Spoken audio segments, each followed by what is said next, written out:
Dropping in, okay. I would like to begin by acknowledging that Blue Metropolis, a partner of Concordia University, is located on unceded indigenous lands. The Ganyangehaga Nation is recognized as the custodians of the lands and waters on which we gather today. Jojake, Montreal is historically known as a gathering place for many First Nations. Today, it is home to a diverse population of Indigenous and other peoples. We respect the continued connections with the past, present, and future in our ongoing relationships with Indigenous and other peoples within the Montreal community. So, as we know, land acknowledgements are quite inept if they don't come. I say this every class. My poor students have to be subject to this every time. But this is part of we're actively committed here to always keeping a decolonized, a decolonial view of what we're doing, and also understanding that all of this is happening in a colonial context. Our discussion of journalism is a very colonial discussion. So let's always keep in mind how we cover voices that are not in the colonial, and so as our commitment to this panel to keep that awareness. So without much further ado, I have two of the leading scholars in journalism studies in the room, I would say in the world. The kind of scholars that one comes back from Mexico to do one's PhD at McGill. If McGill has the reputation that it has, is because of scholars like Carrie. I think Pablo will agree with me, and Pablo is himself a leading anthologist, especially Pablo puts together all the books that we read in our bibliography, essentially, the bibliographies are the names that Pablo compiles. I was examined by Carrie, like 10 years ago. So starting with the lead, small world, starting with the lead author of the book that we're presenting tonight, Barbie Zelizer, who's a Raymond Williams scholar at the University of Pennsylvania. Dominic, my students will know I use a lot of the approach, Raymond Williams' approach of keywords that Barbie Zelizer uses in defining journalism. Most of the time we spend defining journalism, defining the practices, defining what actually journalism is and is not. And Chris Anderson, who's the other co-author who's not here, in my personal work, and again, this being the final panel at Blumet, I want to say, Garcia Marquez said, you write the stories you want to read, I do the panels that I want to listen to. So Chris Anderson's work on, especially with Pierre Bourdieu, who's very, was very suggested by Jonathan and Carrie to my dissertation, and the work on journalistic profession also is, Chris's essays on that are crucial. I mentioned that my students to take down more, but they've read most of the, they read certainly the three of you. So I would like to ask Carrie to introduce Pablo, and then Carrie will ask the questions and take the conversation about the book. And then because we have people like Rosemary Sullivan in the audience, prominent journalists, and obviously the students, and I know some other people are coming as well. I will then take questions from the audience afterwards and introduce them so we can make it seem very community and intimate and fun. So on that note, Carrie, thank you so much for being here. You're welcome. Yeah, you can take it. Yeah, let me grab this. Perfect. It's disinfected and everything. So excellent. Safe. Yes, safe microphones. Awesome. Thank you so much for having me. It's a real honor to be back at Blue Met, and especially talking with Pablo again. We spoke last year about one of your other fantastic books. And so, you've already said a little bit about the co-authors of this book. I just want to say again, how important Barbie and Chris are, all the work that they have done. So how fun to be writing with both of those authors who are so key to our field and also public discourse. So Pablo is one of the central writers and thinkers in the fields of media studies, journalism, and also technology studies. He teaches at Northwestern University, which is in Evanston, Illinois, which some of you may know, where he is the Hamad Ben Khalifa Al Thani Professor of Communication Studies. He is a community builder and a leader. He founded and directs the Center for Latinx Digital Media at Northwestern, which is very cool. And he co-founds and co-directs the Center for the Study of Media and Society in Argentina, which is in conjunction with the Universidad of San Andres in Buenos Aires. He's authored 6 books and 4 edited volumes, but I think you have more than that, actually, now that I'm thinking about it. And over 50 articles, way over 50 articles. Let me just name a couple of the books, just in case you all don't know them already. Digitizing the News, Innovations in Online Newspapers, fabulous book from 2004. News at Work, Imitation in the Age of Information Abundance was a book that came out in 2010 at the University of Chicago Press. And of course, just this past year, which was also at Blue Met last year, Abundance, on the experience of living in a world of information plenty, which really focuses on how social media users in Argentina relate to the wealth of online information and also those possibilities for social connectivity. And I found his work and a lot of your work so reparative, like really truly trying to understand what it is people do in digital culture and with digital culture. And we had a great time last year. He's also authored several other brilliant books, co-authoring and co-editing, including The Digital Environment, How We Live, Learn, Work, and Play Now, and The News Gap, When the Information Preferences of the Media and the Public Diverge, both are with Eugenia Mickelstein on MIT Press, Remaking the News, Media and Technology, another great book with Charlton Gillespie, and Kristen Foote, and of course today, the Journalism Manifesto. If you haven't seen it, it's a sexy little book here, very sexy little book.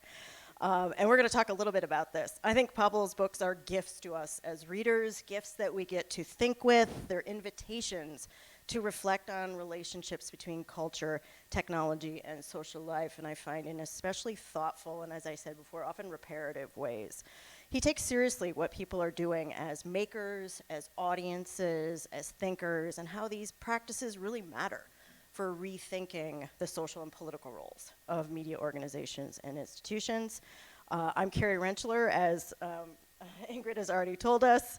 It's really fun to be back at Blue Met. I've been working with Blue Met for many years, along with several colleagues at McGill, especially around the Writers in Peril stream that has existed at Blue Met, something I care quite a lot about too, and I think it informs a little bit what I want to talk about today as well in relationship to the Journalism Manifesto.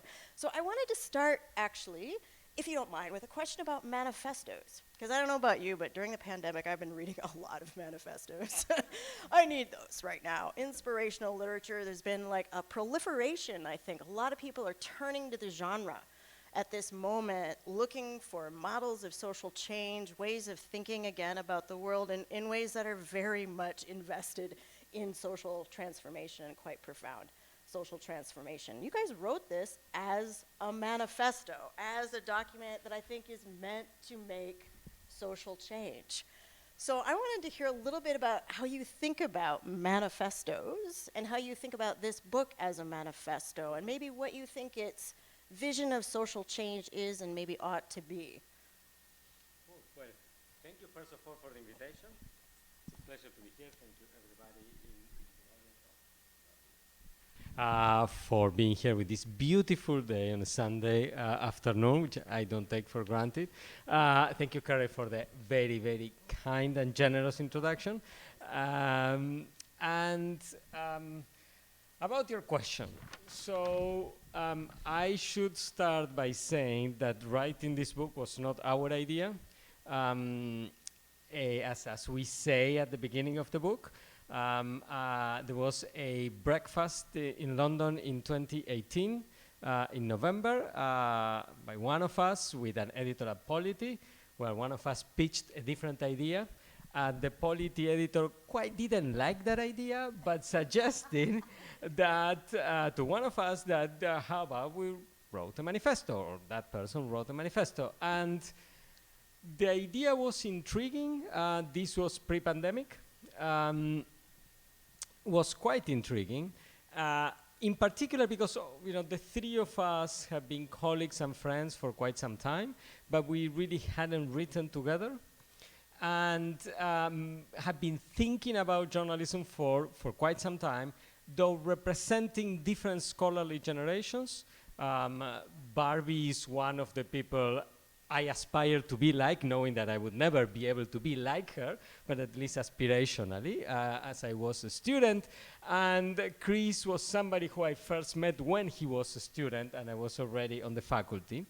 We, each of us, write about different things. I have a different set of specific interests converging on some general interest. So the idea of writing a manifesto collectively, summarizing a little bit our thoughts for what it could be, right? Based on what it is, sounded appealing. And each of us have been writing, different kinds of books over the years, mostly based on essentially data of one kind or the other, sometimes some theory books, but not this kind of genre. In my own personal take of this, I've been trying over the past few years to experiment with new modes of writing. engaging new ways of thinking with the world. And so for me, the idea of this book was, okay, let's summarize in my case about 25 years of research in this area and think about what I learned from it and how to distill the main ideas into what the next 25 years, or at least the next 5, could be like, right? It was an experiment. I hadn't written anything like this. I mean, it's, Polity gave us no more than 25,000 words. And so we decided that we would, organize that into 5 chapters. Each of them 5,000 words. Each of us would take one of the middle chapters, and then we would write collectively the intro and the outro. Having written books that range from like 90,000 to 60,000 words, I thought this was going to be much easier, and in the end it proved to be much, much more difficult. And the other aspect that it was very interesting, but there were many aspects about the writing process that were very interesting to me at least. But in terms of the manifesto per se, the last chapter of a book like this is where it's at. So you essentially are building towards the finale. And, 2 of us could not agree exactly on what it should be like. And a third person became a little bit of a mediator. So unlike many other manifestos, this one has 2 pathways forward, exactly, instead of 1. I can talk a little bit about the behind the scenes of that one. But it was interesting, for those of us who write mostly in the scholarly mode, many times either theory or data or both end up being quite constraining, right? We try to free ourselves from those constraints. So, remembering what it says, remember what the data says, what the theory says, but then thinking about what we could propose, right? And not holding back, or at least that was the intention. I don't know if we achieved it, but we did not try to hold back. I want to push you on that, Pablo. Okay.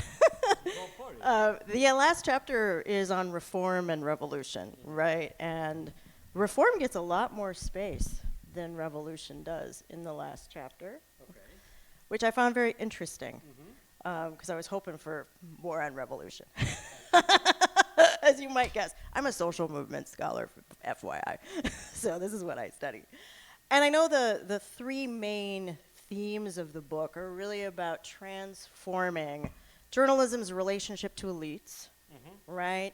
The conditions of journalistic norms, right, that end up shaping practices in ways that tend to repeat structures of power rather than transforming them.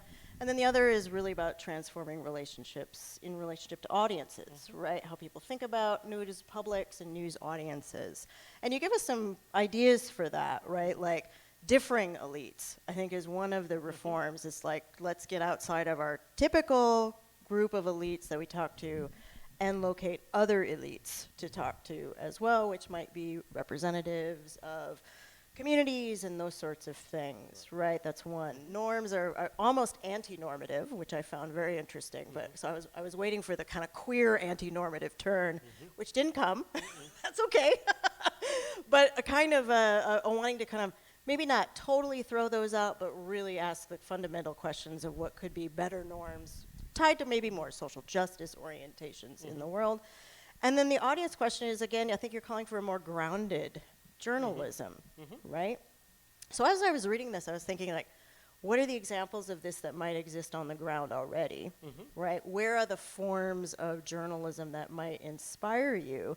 And do those push those reforms even further in terms of the revolutionary framework, perhaps? So were there kinds of journalism that you already have in mind that kind of embody some of these frameworks for really transforming how journalism is done? And folks in the audience might have some ideas of this too, or things you're doing in some of your own practices. So I'm just thinking about leftist papers, social movement organs, even the student press, which I'm looking at, which doesn't get a ton of attention, but is like lots of interesting stuff is happening there.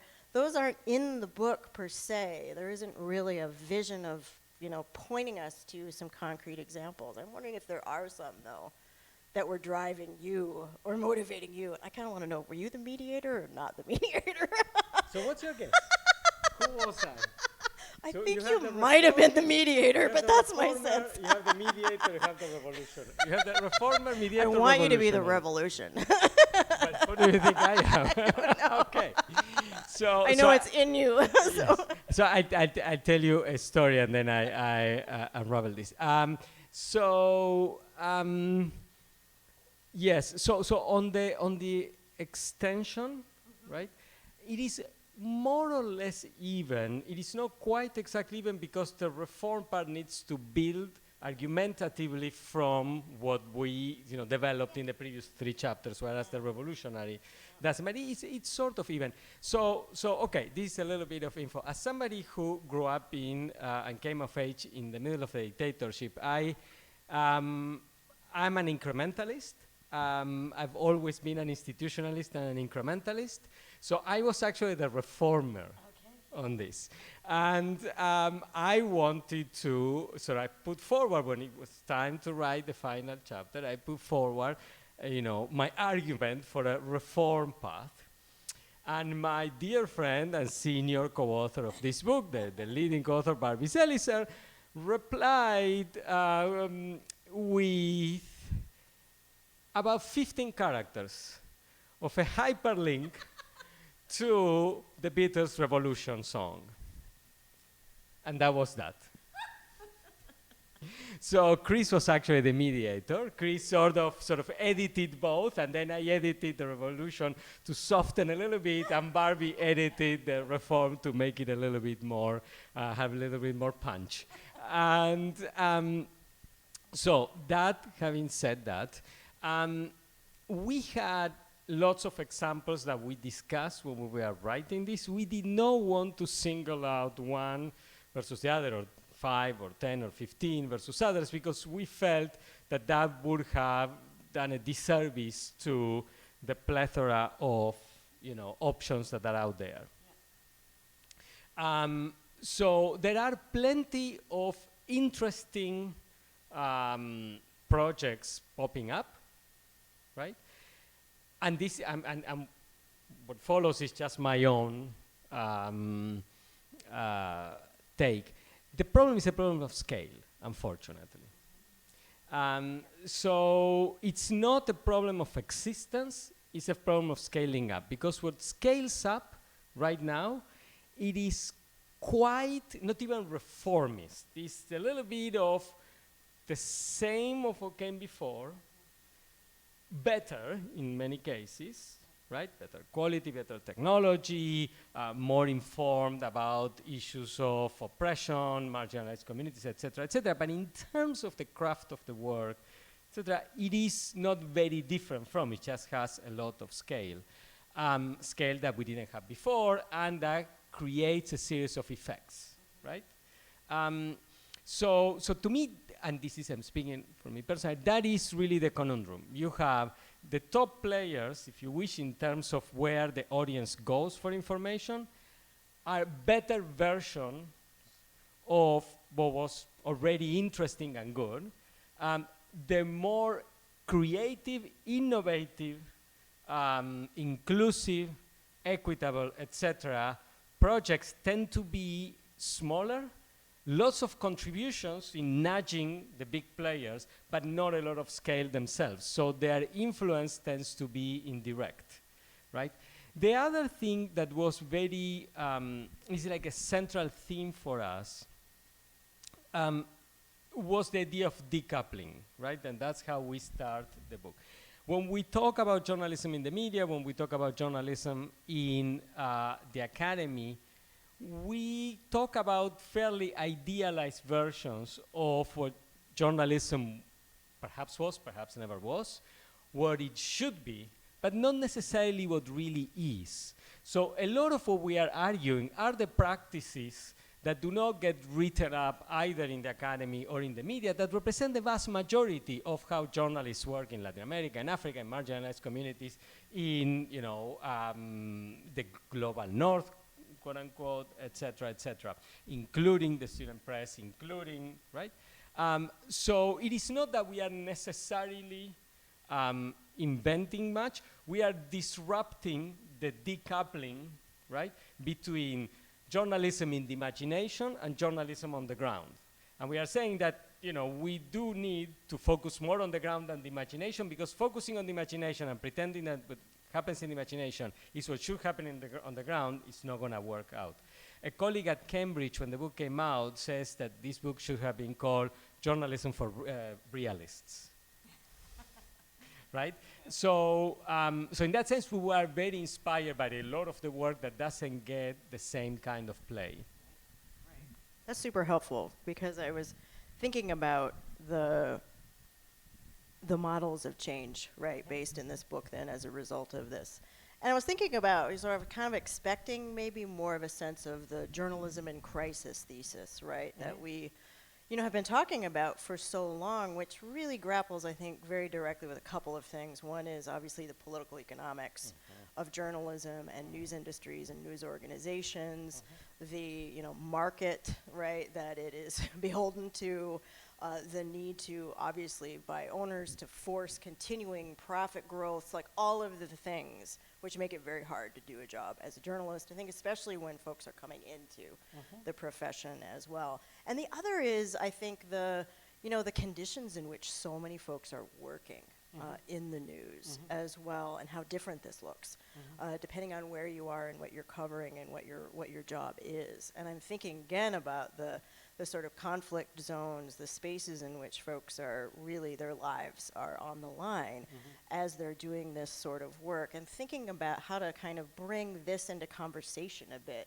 with those, you know, very major sets of issues that I think, you know, journalists are trying to figure out, and trying to, you know, both like keep their jobs, do good work, make a difference in their work lives, but are having to grapple with these things that are quite out of their control in many ways. So I'm thinking about, you know, how does the focus on journalistic practice maybe in here, how are you thinking about that as a way into what I think are larger issues too of collective organizing, where, you know, a lot of us are tuning into all of these very exciting union movements that are going on right now in places we didn't expect to see them as well. Just kind of throw that out there in terms of how you might, how you three might have been thinking about that in the context, because I know you think about that. I know Barbie's written a lot on this as well too, et cetera.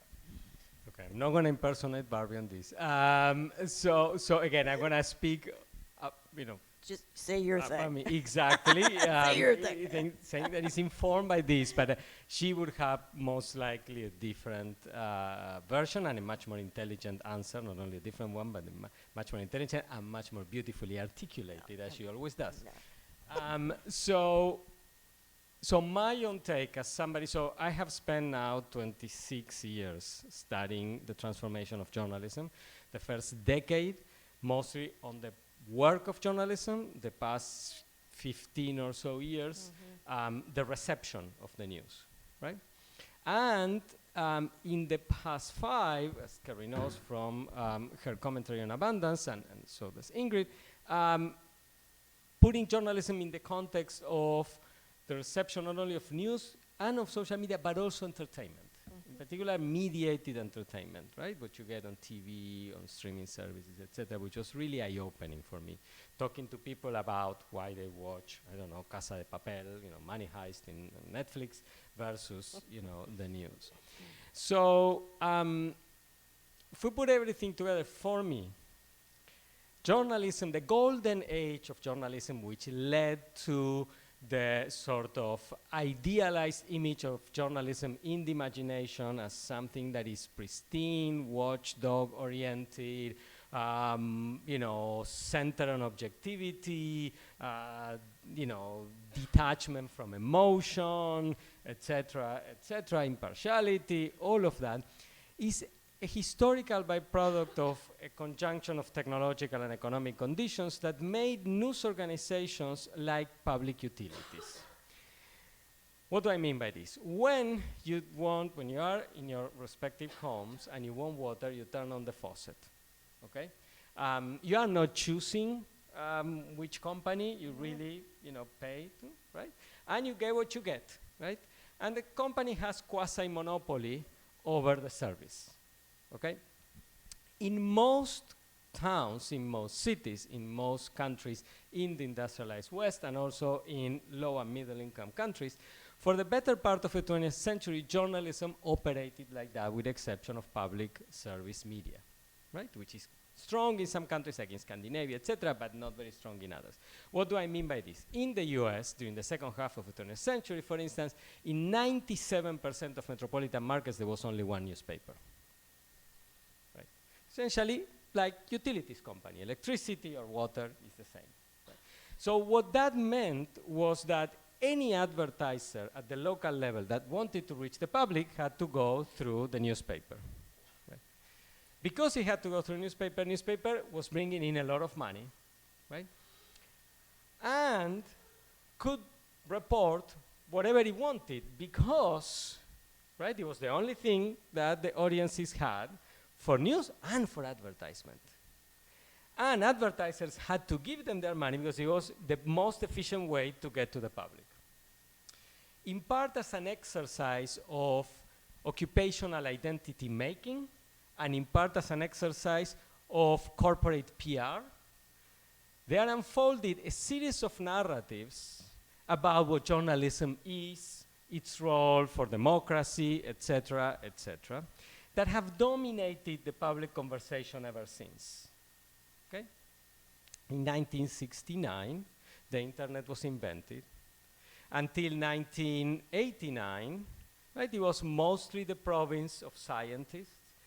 In 1989, Sir Tim Berners-Lee invented the web. It was still the province of scientists. In 1992, the internet became privatized in the States and in other countries. In 1993, Mosaic developed the first graphical user interface browser. And in 1994, everything went to hell.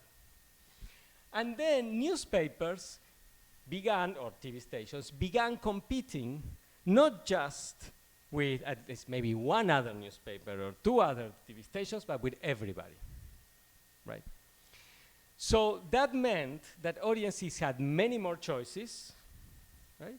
And it meant also that advertisers had many more choices, because advertisers go where audiences go, right, essentially.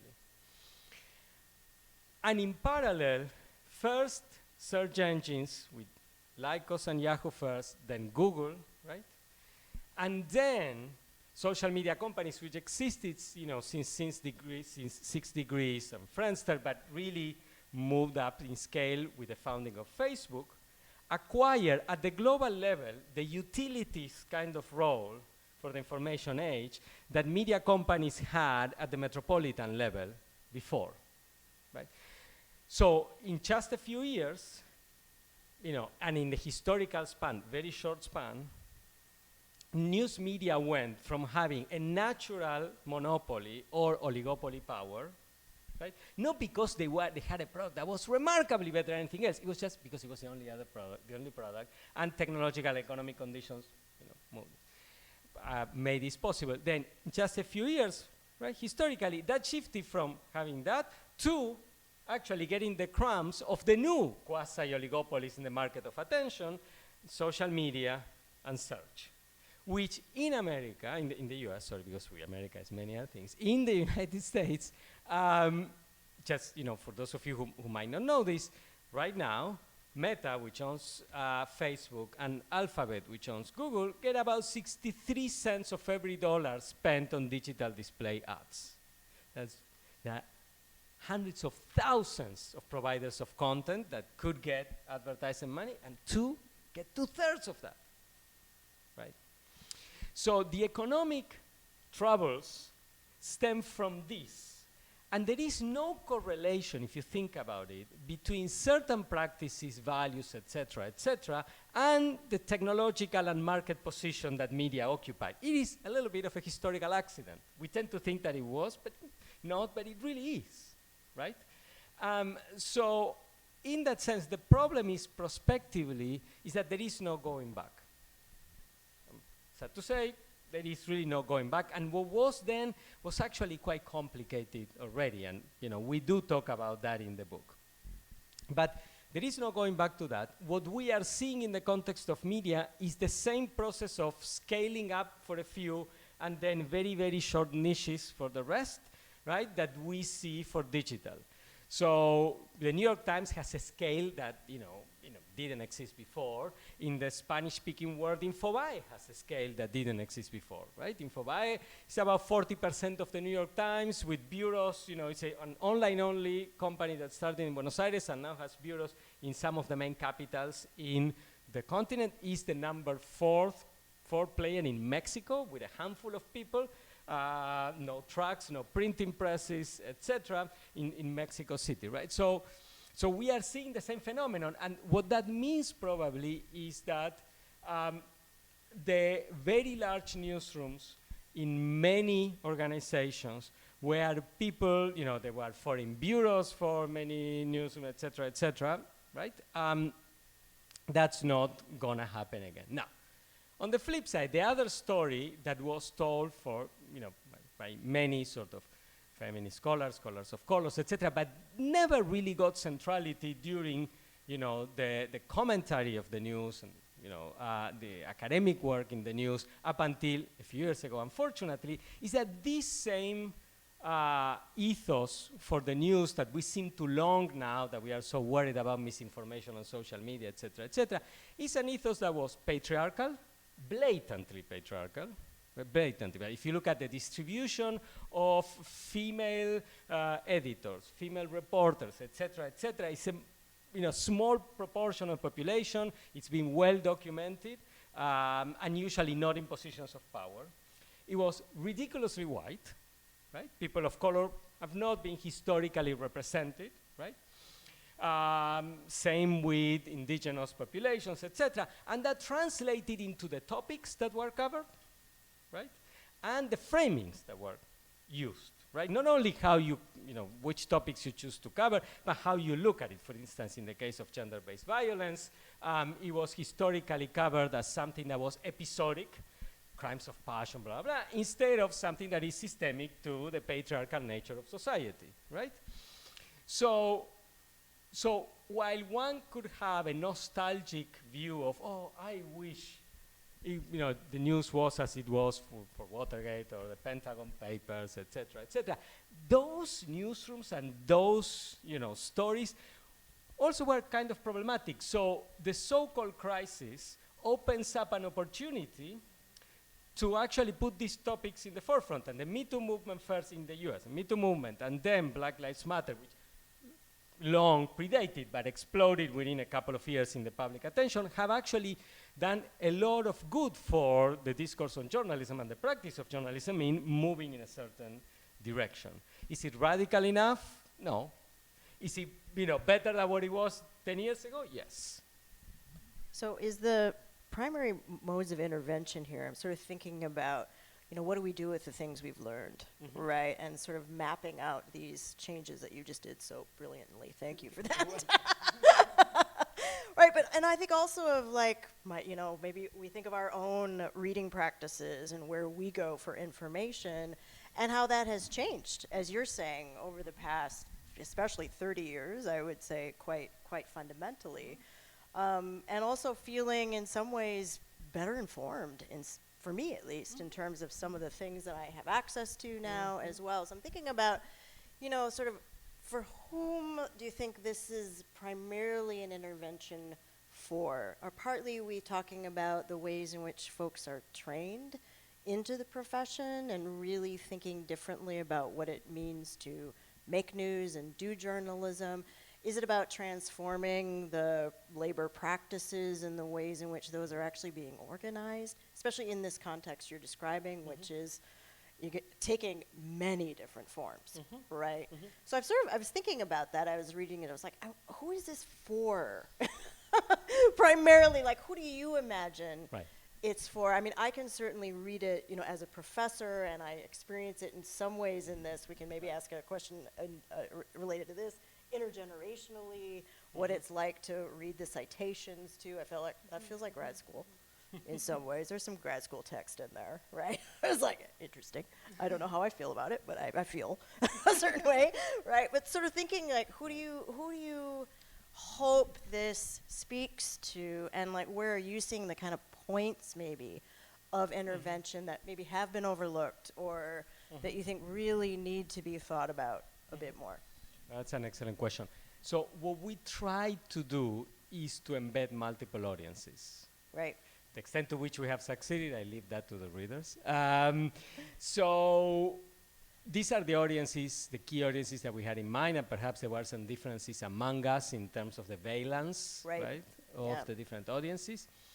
One primary audience was the audience of the people who are already making the change that we are getting inspiration from, and where we can provide a little bit, perhaps, of legitimacy in the academic world and a conceptual apparatus for them who are in the middle of practice trying to make change, to think about a bit more systemically about it. My experience, having done a lot of research with and on journalists, is that they don't have the time to stop back and reflect.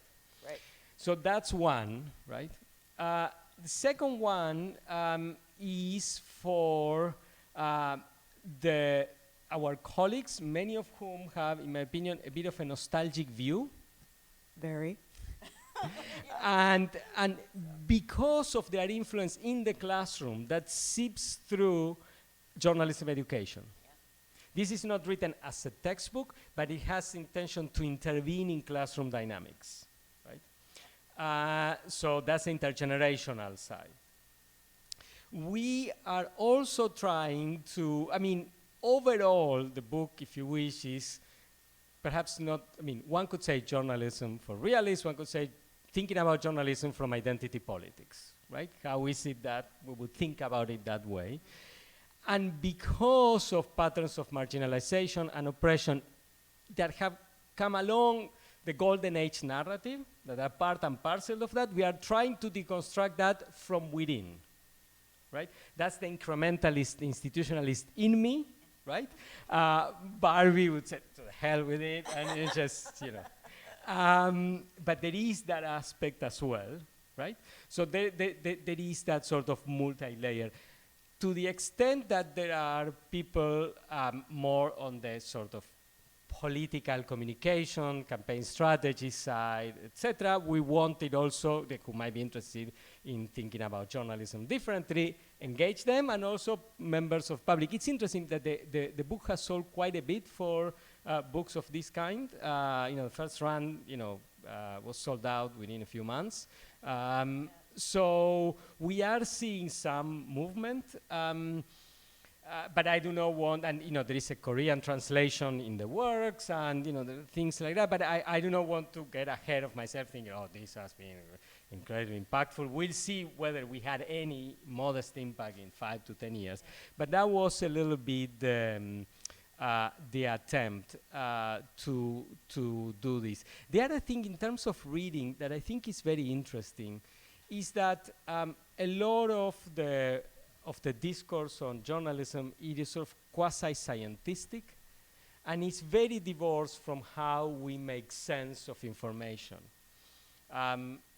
In my experience, through the research I do and the work I read from others, emotion plays an absolutely central role in which stories we choose to read, how we read them, how we talk about them, etc. And kinship plays a huge role. So people are not thinking about the polity and being informed citizens, etc. People are connecting to their kin, in particular, at this point in time. The role of emotion was always there. Polarization has made, in the countries where it has been rampant, and many of them, unfortunately, has put the role of emotion front and center. So journalism that is detached, that tries to focus only on reason, only on information processing, will sort of miss the mark.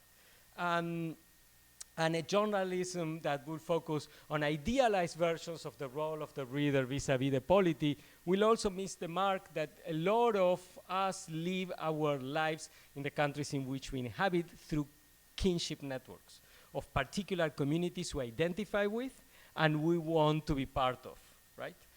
So that's why, for instance, the reform proposal for the elites is, instead of talking to the bureaucratic elites, the spokespeople for political parties, government, etc., let's talk to the people embedded in the communities who become the natural, right, opinion leaders within those communities, who have a more authorized and on-the-ground version of what it really matters to the people in the community.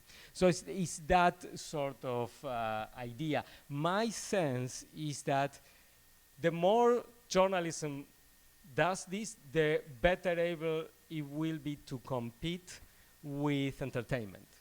It is not through sensationalizing. The news business has been trying to sensationalize since the 1980s. I mean, the launching pad, yellow journalism existed long before that, but in the modern era is USA Today, right? And it tried to do that, that was 1980, and it's been going on. And it has not done any good, because that's not what people gravitate to. People gravitate to stories that move them, that make them feel something, and that connect to the webs of relationships that they have in their everyday life. And because otherwise, that's what entertainment does. So journalism is not going to play in that space. It will be all entertainment.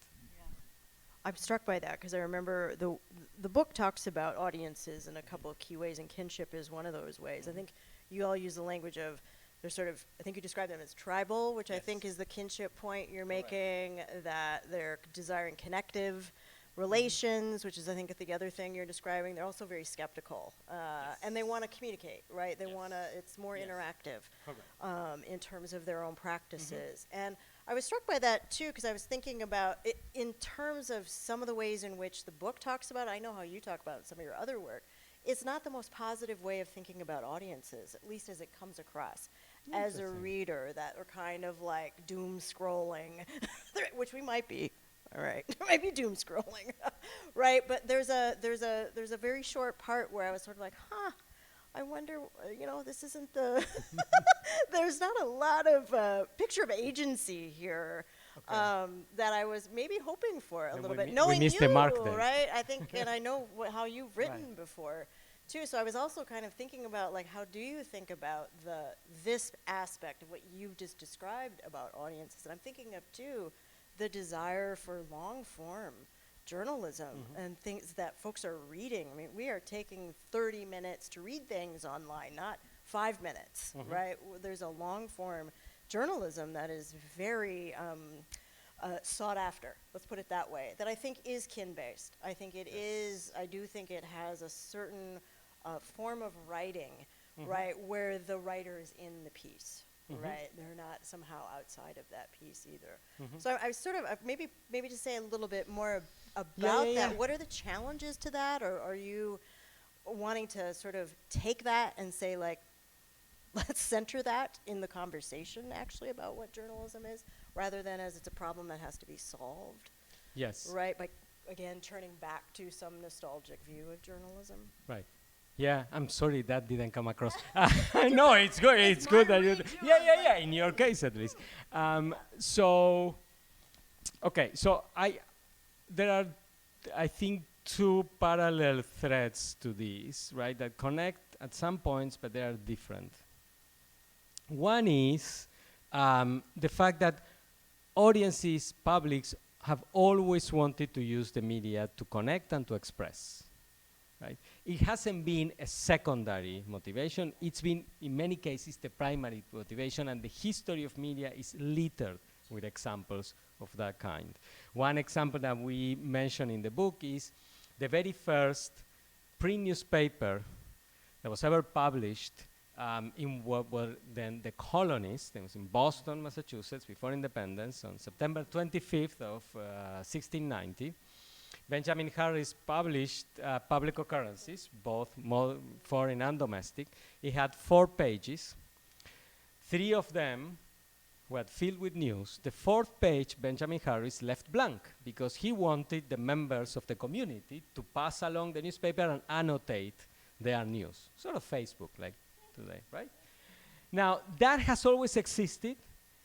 It didn't proliferate, in part because of business reasons, and in part because of an ideology of power that was about centralizing rather than enabling.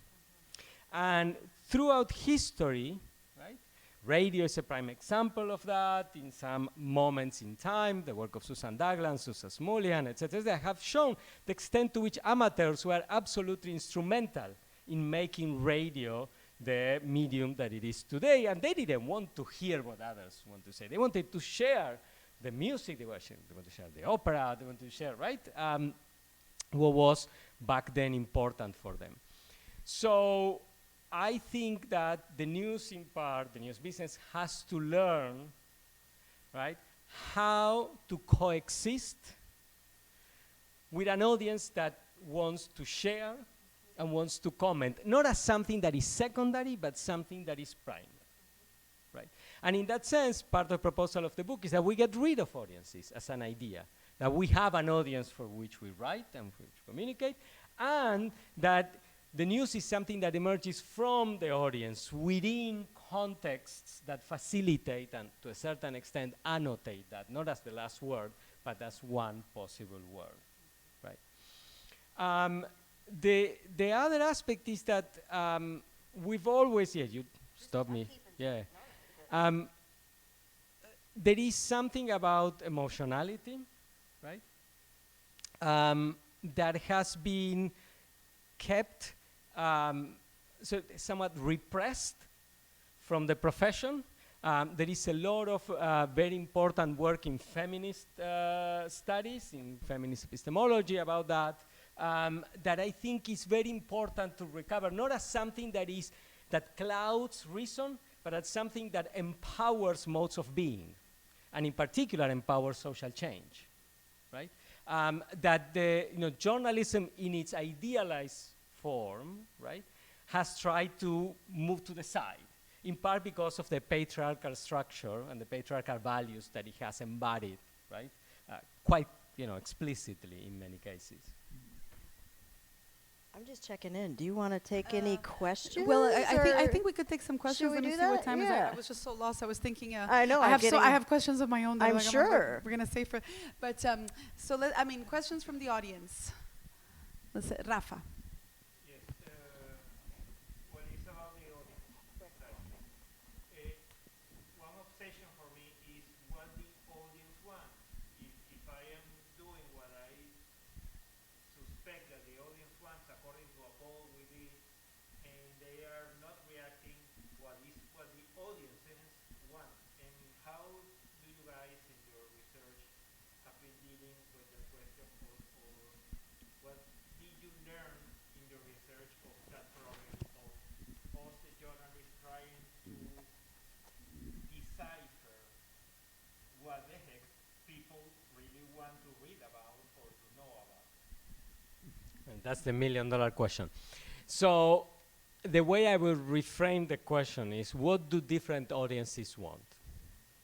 A portion of the audience wants long-form journalism where they can spend 30, 40 minutes or play with interactive graphics, etc., database, blah, blah, blah. Sometimes the same people, sometimes different people, would want stuff that they can read in 5 to 7 seconds, which is the average duration of a cell phone screen. Okay? Give or take. And then the challenge is, how do you tell a story in 5 to 7 seconds? Okay?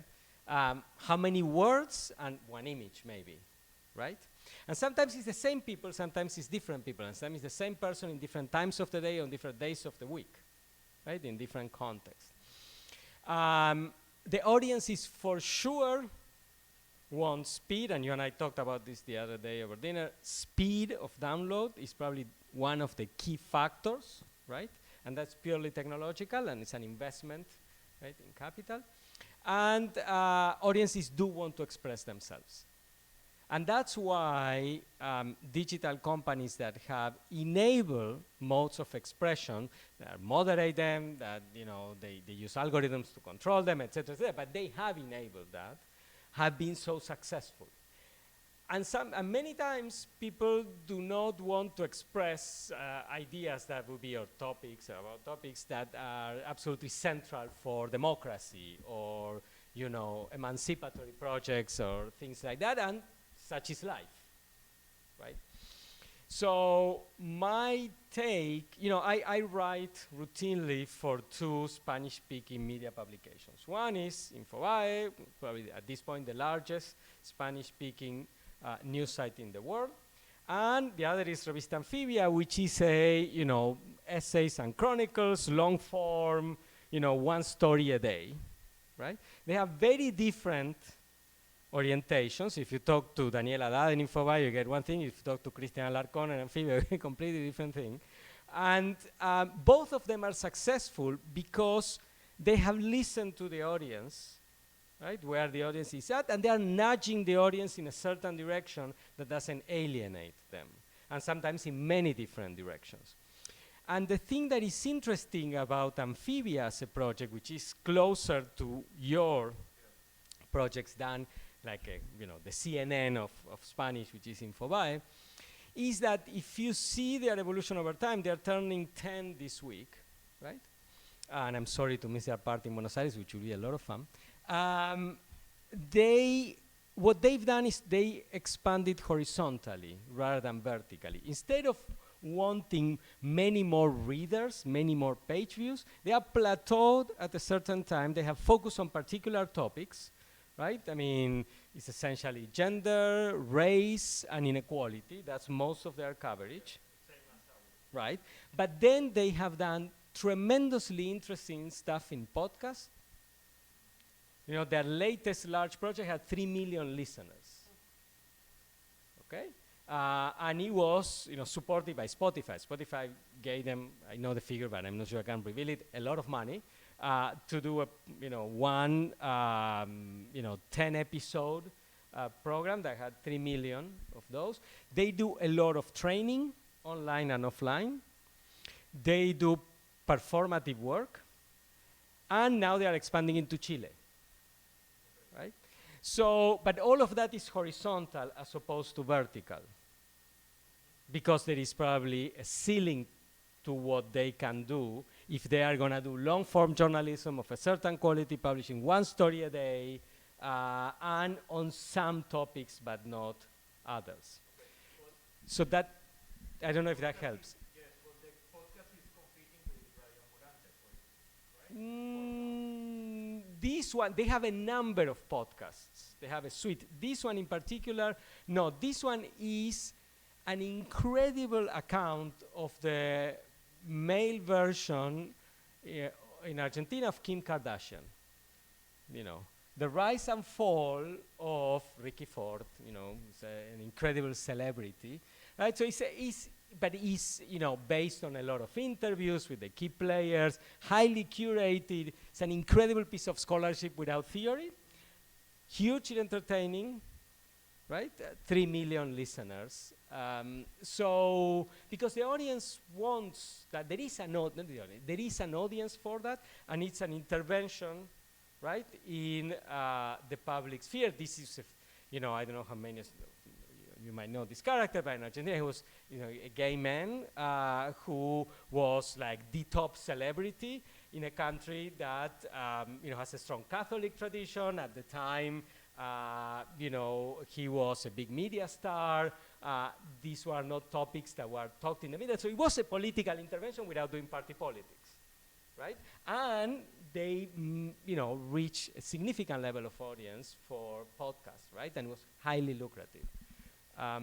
So no, I mean, for them, pop culture, so taking a political twist on pop culture is a way of intervening. So there are lots of projects like that. You don't get written up in the academic literature, many times even in the mainstream press, but they are contributions, right? But I do think that, so the defining word for me for the digital world is scale. What the digital has brought us is a scale for media that did not exist before, right? So Facebook has 2.9 billion users. There are 7.8 billion people on this planet. There has never been in the history of this planet an editor with this level of reach. Nothing has come even close. And you see that for the same. Amazon is the same as a retailer, right? Google, the billions of searches. Wikipedia is an encyclopedia. So in a world dominated by scale effects, how can you intervene both can you intervene at the top? Do you want to intervene at the top? If not, how can you intervene several layers below? Because there is very little in the middle.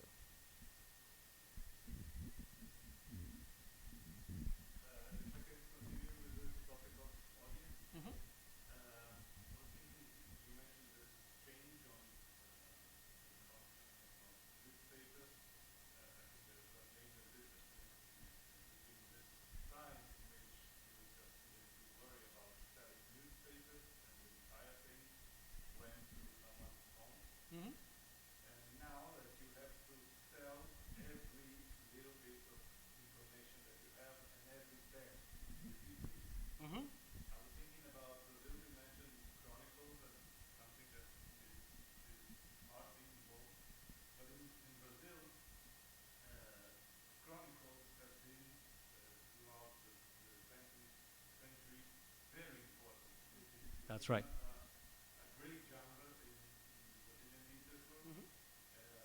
The most, the greatest writers in Brazil, poets and novelists, wrote chronicles in the newspapers, and very sophisticated texts that were sold with the newspaper, so didn't have to sell themselves individually, because they wouldn't. Most of the time they wouldn't be that much read. So what we see now is that writers in Brazil are still writing their columns and are still writing their chronicles, but most of the time they are pretty much worried with what's happening in the world and what's happening in local politics, and having to answer to all this, just perhaps to sell their own text so that it can be more read.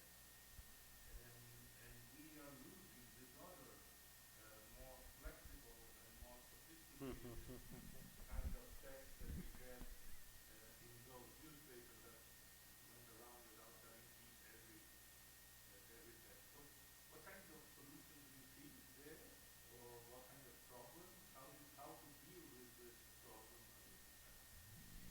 That's a fabulous question, and what you're describing from Brazil is also the case in many other countries in Latin America, for instance, right?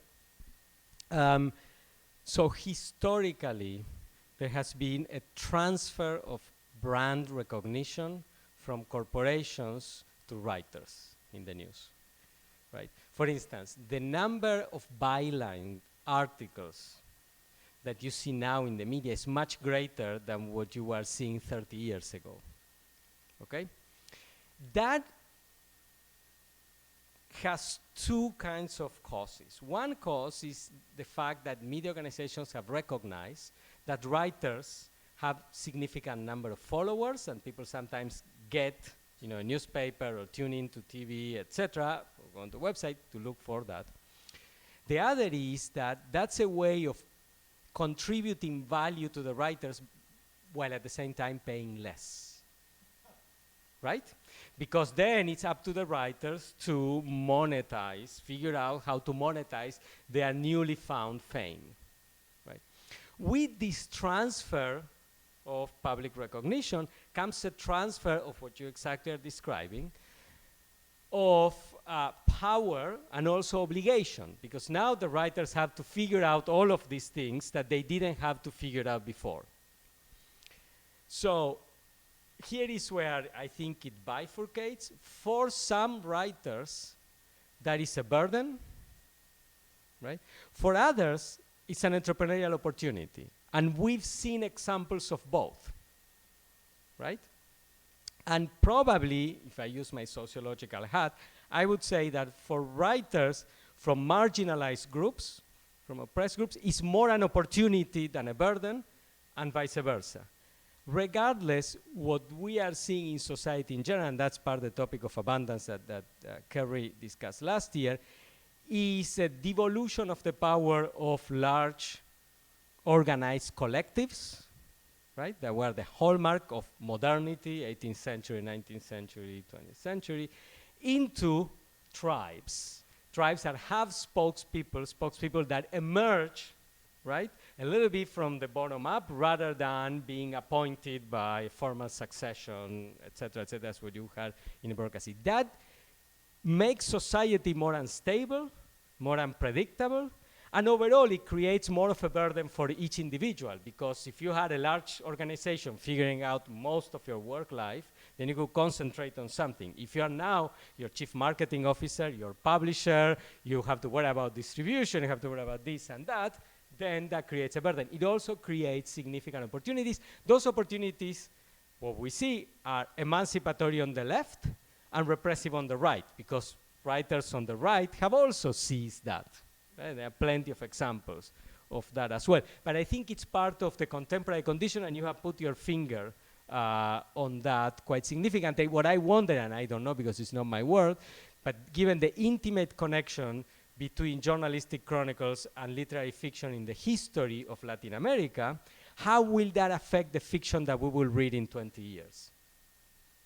Right? Of people who are much less romantic, probably, or work or labor in much less romantic conditions than the people, for the great boom, for instance, Cortázar, García Márquez, Vargas Llosa, et cetera, who are somewhat unencumbered from that.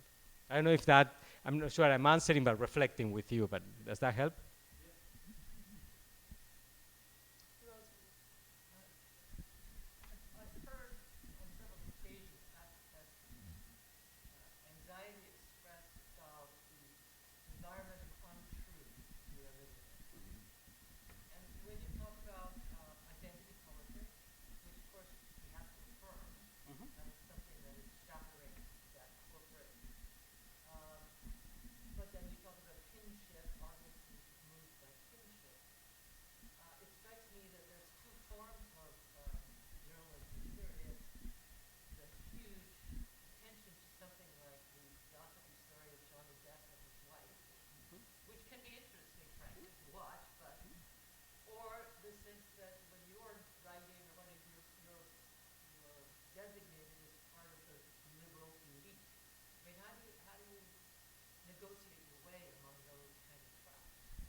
Yeah.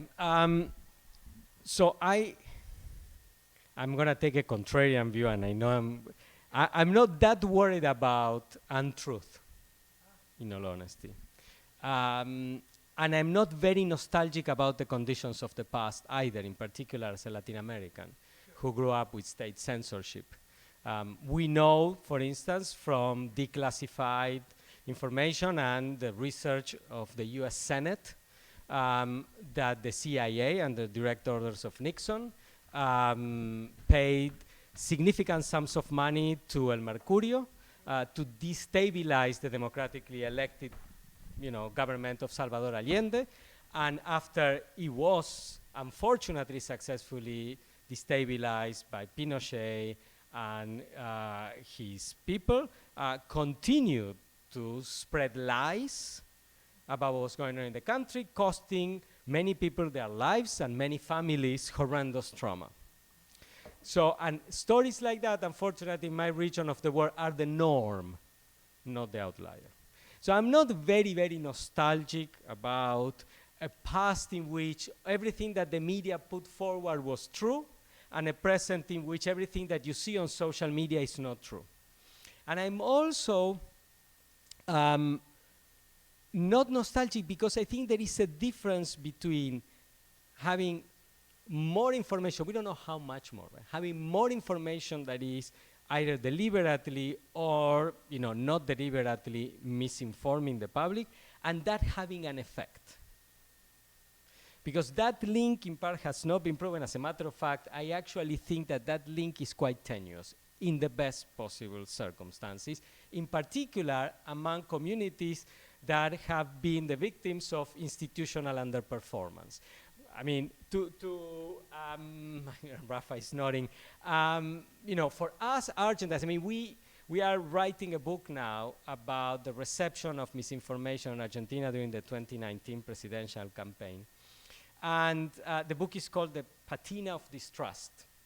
And the main argument, and it's a book based on a lot of interviews during the campaign, surveys and experiments that we did with a national, representative sample population. We did a number of experiments online with true and false information, etc. And what we find is that Argentines are very good at detecting misinformation, even when there is out there and not falling into traps. And our argument, in part, and that's why I'm not nostalgic, is that for people in countries where institutions of the polity have long not served them well, over time, they have developed a little bit of a coating against the ill of misinformation, the same coating, the patina, that emerges or occurs in works of art over centuries, right? And that protects them a little bit, right?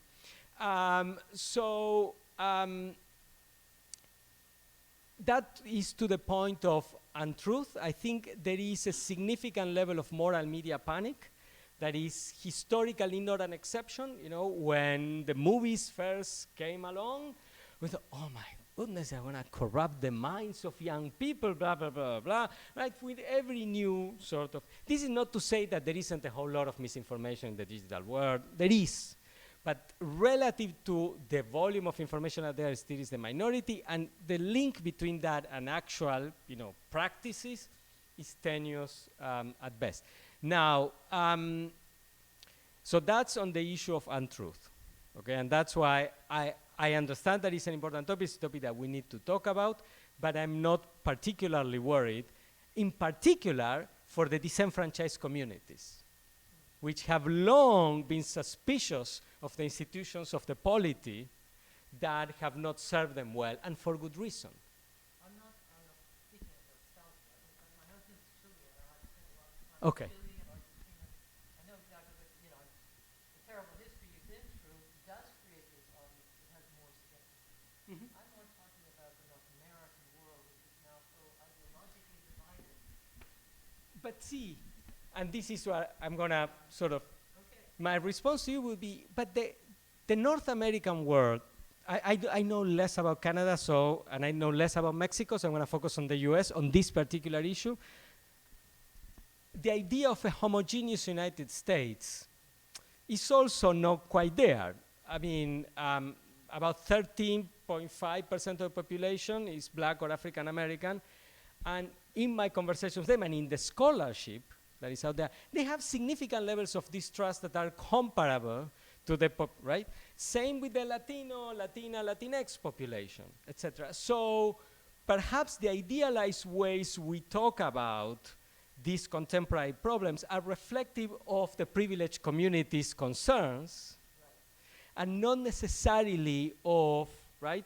So, and if we started to have conversations that sort of talked about this at the subnational level rather than the national level, and paying attention to the histories of suffering and the histories of oppression and the practices that these communities have evolved to deal with that in the absence of the state intervening or things like that, then we might find a bit more hope and a reservoir of important practices. For instance, the use of Twitter by the Black Lives Matter movement have been absolutely central to the organization of the movement, the organization of protests and all of that. And while there are lots of problems with algorithmic bias and echo chambers and all of that on Twitter, we also need to pay attention to that, right, as well. So I'm not undervaluing your concern, and I hear it, but I want to push back against, because I think most of the conversations are conversations that focus on certain versions or certain narratives that are important, but they're not the totality of the narratives out there. I don't know if that sort of speaks with you. I'm not trying to answer, just, Okay. No, I think that the trucker movement is being funded by $20 million from the United States. So it's nerve-wracking. What you have on the emancipatory side, you have on the repressive side. I mean, unfortunately. You're welcome. Just a comment. Yes. I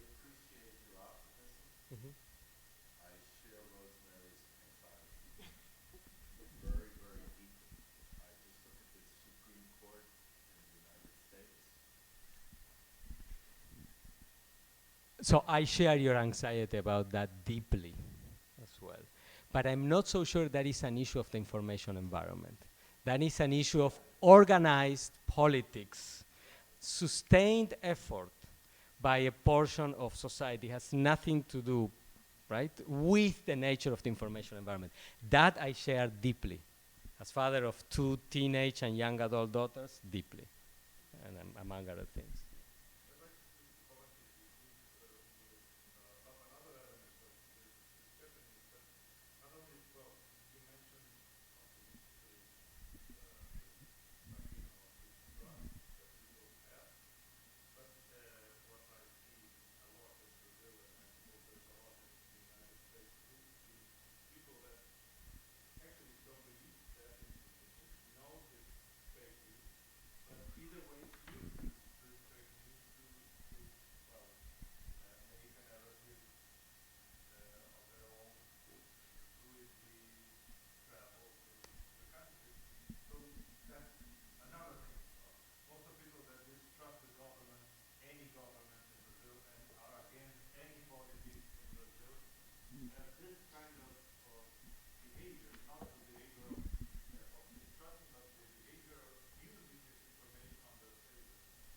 So I'm going to deviate from what is out there and to share my 2 cents on that. So what we have found in our research is that audiences have a practical epistemology of veracity. It's not, the epistemology that a logician or a philosopher of science might have, but it's an epistemology nonetheless, and it's practical because it's applied to everyday life. That is significantly organized around the rejection of dichotomies. For people, there is no categorical difference between something that is true and something that is false. There is a continuum of veracity on which, right, alongside which different truth claims are placed. And for the most part, what we have found is most people, at least in Latin America, in different countries of Latin America, in particular in Argentina, tend to think that the ultimate truth is knowable, but they will not know it, right? And so the idea that there is something that is unequivocally true and unequivocally false is a very important conceptual abstraction, but doesn't match with the realities with which people make sense of information, number one. Number two, we tend to think, when we think about this, that the framing of a fact is different from the fact itself, that how information is presented is different from the referent out there, what really happened. And that's a significant pillar of the dichotomy between true and false. For most people, when they see that the different news outlets cover the same story differently, then they infer that the fact in and of itself is unknowable, or at least unknowable to them, right? So the difference between how it's presenting and what it is, right, blurs. Doesn't evaporate, but blurs. Okay, so what this is important, and I share your concern, right, for the following. When we think about misinformation, right, a lot of the discourses try to correct that by presenting true information. But that's not going to work if your own practical epistemology is not founded on dichotomies between true and false and between fact and frame. And we tend to think that one way of doing that is correcting, educating media literacy campaign, without recognizing that this practical epistemology is a form of media literacy that is deeply ingrained in personal experience. That's the only thing that people don't doubt, which is interesting, because I could doubt what I see, because I could say, well, other people might see differently, therefore I should doubt my reality. We have not found anybody who doubts their own perception. And that's why the body and that's why emotions are such grounding mechanisms. But a lot of the, right, and here I side with a lot of work on, feminist theory, et cetera, but a lot of work on fighting against misinformation, correcting misinformation, etc., is completely disembodied. and detached from personal experience. And that's why we need to recover that and start, if we want to change this problem, we need to start from what is rather than from an idealized version of what should be that is in conflict with the everyday practices of audiences, right? And I'm not saying by this that I'm an optimist. I think it's much more difficult to change that than to pretend to, to go, this. But there is a little bit of hope, I think, because it evolved in a certain way and it serves a purpose. So let's just amplify that purpose, even if it takes a longer period of time and more of an effort. Does that sort of provide some comment? Sorry, that was beautiful, and I have to say we ran out of time. Oh, okay. So sorry. It's okay. This is the Apologize. final event. No problem. That's the perks of having the final event. There's no other final event that we have to clean the room. The event was supposed to be over at 5. I got completely carried away in the conversation by Carrie. I got carried away by Carrie and Pablo. But I think we have time for one more question if you want to make it quick. Yes.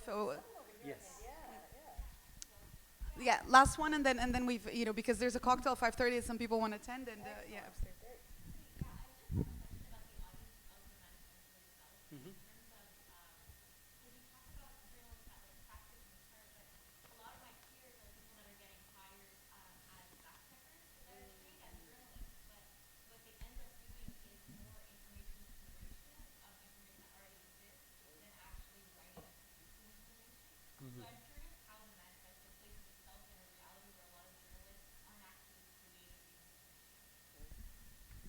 Yeah, that is excellent. And it's a trend that a couple of colleagues in France identified a long time ago as sedentary journalism to start with, not going out there to cover, and then it became just exactly what you're saying.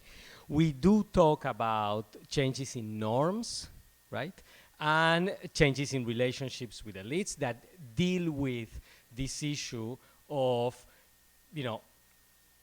different modes of work that in part existed before that have become more prevalent now, right? That serve an important role, while at the same time having a complicated relationship with audiences. Because the idea of fact-checking for an audience who believes that fact-checkers are the same as media, right? They have the same, problems of bias, lack of independence, et cetera, creates a little bit of a potential for conflict between fact-checking as a practice and the reception of the products of that practice. But that's how we address it, indirectly for the most part in the manifesto. Does that sort of help? Yeah. You're welcome. Carrie, do you want to conclude? I just want to thank you for this book, Pablo. You're very welcome. Thank you for being not here. surprised that it's selling so well because it's so needed. And I Thank really you. do encourage folks to pick up a copy if you don't have one. And look forward to continuing these conversations because I always learn so much from you, Pablo. Thank you very Yeah. much. Thank you for being here, and thank you everybody for being here and for engaging in a great conversation. So thank you very much.